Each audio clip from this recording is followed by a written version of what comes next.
অনেকদিন পর আমার পেজের সেই মোস্ট সেলিং কেকটা আমি আবার করেছি। তবে এবারের কালার কম্বিনেশনটা আমার অনেক বেশি ভালো লেগেছে। সেই সাথে এবারের কেকটা কেন জানি অনেক বেশি সুন্দর হয়েছিল। আর সেই সাথে প্রিন্সেসটাও অনেক বেশি সুন্দর ছিল। এই ডিজাইনটা আমি এই পর্যন্ত বহুবার করেছি, তবে সেম প্রিন্সেসটা দিয়ে করিনি। এই প্রিন্সেসটা দিয়ে এবার প্রথমবারের মতো করলাম। আর আপনারা দেখতেছেন আমি ডলের গাউনটা উপর থেকে শুরু করে আস্তে আস্তে নিচে নামতেছি। তবে এই নজলটা ছিল, কোনো নাম্বার ছিল না, এটা হচ্ছে স্মল ভার্সন।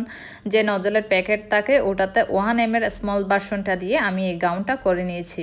গাউনটা যখন করা হয়ে যাবে তখন আমি ডলের উপরের বডিটাতে একদম স্মল সাইজের স্টার নজলটা দিয়ে সুন্দর করে গাউনের উপরের পার্টটা করে দিলাম। আর এটা করার পর দেখতেছি আরও অনেক বেশি সুন্দর লাগতেছে।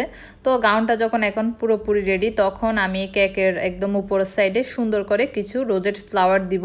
আর এই ফ্লাওয়ারগুলো আমি করতেছি 1M নজলের যে স্মল ভার্সনটা দিয়ে গাউন করেছিলাম সেম নজলটা দিয়ে করেছি। আর দেখেন ফ্লাওয়ারগুলো দেওয়ার পর কেকটা অনেক বেশি সুন্দর লাগতেছে। এরপর যখন কেকের গাউন আর ফ্লাওয়ারগুলো দেওয়া হয়ে যাবে তখন আমি কেকের মধ্যে কিছু গোল্ডেন লিফ দিয়ে দিব। এই যে ফাঁকা জায়গাটাতে যখন গোল্ডেন লিফ দিয়ে দিব তখন আসলে এটা অনেক বেশি সুন্দর লাগবে, ফাঁকা ফাঁকা ব্যাপারটা কমে যাবে। আর অনেকে জিজ্ঞেস করেন এই গোল্ডেন লিফটার স্বাদ কেমন, এটা খাওয়া যায় কি না। এটা অবশ্যই এডিবল, এটার কোনো স্বাদ নেই, এটা স্বাদহীন এক কথায়। আর অনেক সময় দেখা যায় বিভিন্ন ধরনের মিষ্টিতে এটা দেওয়া হয়, মূলত এটা দেওয়া হয় মিষ্টি হোক কেক হোক ওইটা সৌন্দর্যটা ফুটিয়ে তোলার জন্য। কারণ গোল্ডেন জিনিসটা এমন একটা জিনিস আপনি যেখানে দেন সেখানেই ফুটে উঠবে। এরপর আমার মনে হলো ড্রেসে কিছুটা গোল্ডেন লিফ দিয়ে দিই, তাহলে আরও বেশি সুন্দর লাগবে। তো আমি গাউনের ছোট ছোট করে ছিঁড়ে ছিঁড়ে অল্প অল্প করে গোল্ডেন লিফ দিয়ে দিচ্ছি।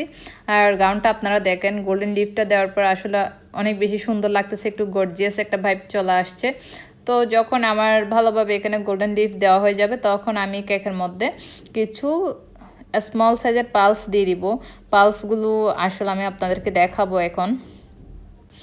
এই তো আমার পালসগুলো একদম স্মল সাইজের দেওয়া হবে। আর আমি এর আগে একটু ঘুরিয়ে ঘুরিয়ে কেকের সব দিকে দেখতেছিলাম আসলে সব দিকে পারফেক্ট কিনা, ভালো লাগতেছে কিনা, কোনো দিকে কম বেশি কিছু হয়েছে কিনা। এরপর আমি দেখতেছি সব কিছু একদম পারফেক্ট।